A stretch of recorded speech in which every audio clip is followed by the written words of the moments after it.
आप सोचिए, आज की दुनिया क्लीन एनर्जी पे जा रही है। Solar panels, EVS, wind turbine सब कुछ चल रहा है एक छोटी सी चीज पे, जिसका नाम है रेयर अर्थ एलिमेंट्स। और दोस्तों, ये रेयर अर्थ का राजा कौन? चाइना। पर इंडिया ने गेम पलट दिया। चलिए आज के इस एपिसोड में बात करते हैं एक साइलेंट बैटल के बारे में, rare earth elements war. India ने ऑफिशियली डिक्लेयर किया है कि हम अब चाइना के ऊपर अपना यानी कि रेयर अर्थ एलिमेंट्स का डिपेंडेंस कम कर रहे हैं। रिसाइकलिंग और अल्टरनेट सोर्सेस जैसे पावरफुल स्टेप्स को लेकर इंडिया ने एक रीजनल रेयर अर्थ इकोसिस्टम बनाना स्टार्ट कर दिया है। विशाखापट्टनम में एक नया rare earth permanent magnet plant बना दिया गया है, जहां samarium cobalt magnets indigenous tech से बनेगा पहली बार। ये कोई सिंपल कारखाना नहीं है, ये एक स्ट्रेटेजिक मिसाइल है चाइना के रेयर अर्थ मोनोपोली के खिलाफ। आप सोच रहे हैं कि अभी क्यों, पहले क्यों नहीं? इसका जवाब है geopolitical plus green energy dependence. China के पास 44 मिलियन टन रिजर्व हैं, दुनिया का 38%। 2023 में उन्होंने 240 किलो टन प्रोड्यूस किया, पूरी दुनिया का 2/3 हिस्सा।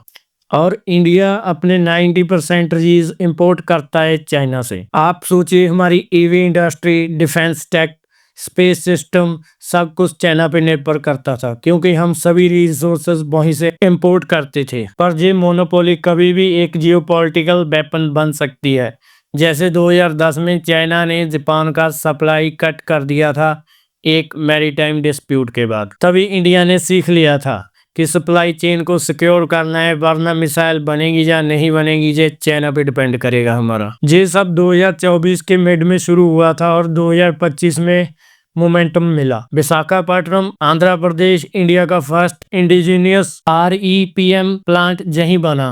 Capacity 3000 kg samarium cobalt magnets per year produce कर सकते हैं। और एक बड़ा स्टेप, कजाकिस्तान के साथ स्ट्रेटेजिक पार्टनरशिप। कजाकिस्तान में 15 आउट ऑफ 70 रीज मिलते हैं और ये सेंट्रल एशिया का मोस्ट स्टेबल पार्टनर है इंडिया का, डिफेंस से लेकर सिविल न्यूक्लियर तक। टाइमिंग भी स्ट्रेटेजिक है। जब China US cold tech war heat हो रहा है, तब इंडिया क्वाइटली अपना रीसप्लाई सिक्योर कर रहा है साइलेंटली। इसमें कौन कौन इन्वॉल्व है? Indian government, ministry of mines, Indian rare earth limited 1950 से काम कर रहा है, PSU अब फुल गेयर में आ गया है। काबिल खनिज विदेश इंडिया लिमिटेड जॉइंट वेंचर्स के लिए सेंट्रल एशिया और अफ्रीका में ढूंढ रहा है अपॉर्चुनिटीज। और कजाकिस्तान भी अब इंडिया का पार्टनर है। यूएस ने भी इंडिया को मिनरल सिक्योरिटी पार्टनरशिप में शामिल किया है। मतलब ग्लोबल पावर्स भी समझ गया है कि इंडिया अब एक लीडर बनने जा रहा है। इंडिया का गोल जहां सिंपल है, 2030 तक strategic independence from Chinese rare earth elements.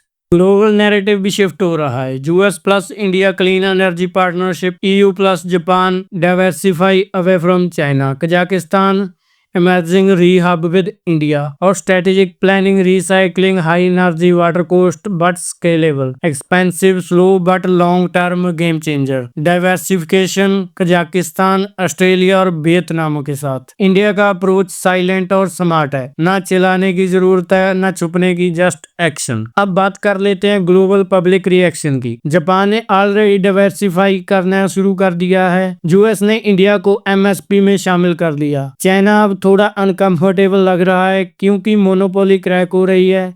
Media headlines आ रहे हैं, India emerges as a rebalancer, China's rare earth elements losses, Kazakhstan India exists in clean energy war। और ये एक शुरुआत है। आप सोचिए, कल को अगर इंडिया ने एक मिसाइल बनाता है या EV लॉन्च करता है, तो क्या हम चाइना की तरफ देखेंगे, उस पर निर्भर करेंगे कि वो हमें इंपोर्ट करेगा रेयर एलिमेंट्स या नहीं? बिल्कुल नहीं। अब इंडिया खुद मैग्नेट्स बनाएगा, खुद टेक बनाएगा, खुद पॉलिसी लिखेगा। This is not just about minerals, ये एक साइलेंट वार है जिसमें इंडिया जीत रहा है। ये खबरें अलग अलग दिख रही हैं, लेकिन असली पिक्चर तभी बनती है जब हम पजल के साथ टुकड़े जोड़ते हैं। लाइक, शेयर, सब्सक्राइब फॉर और ऐसे ही strategic breakdowns from a smart Indian to smarter India.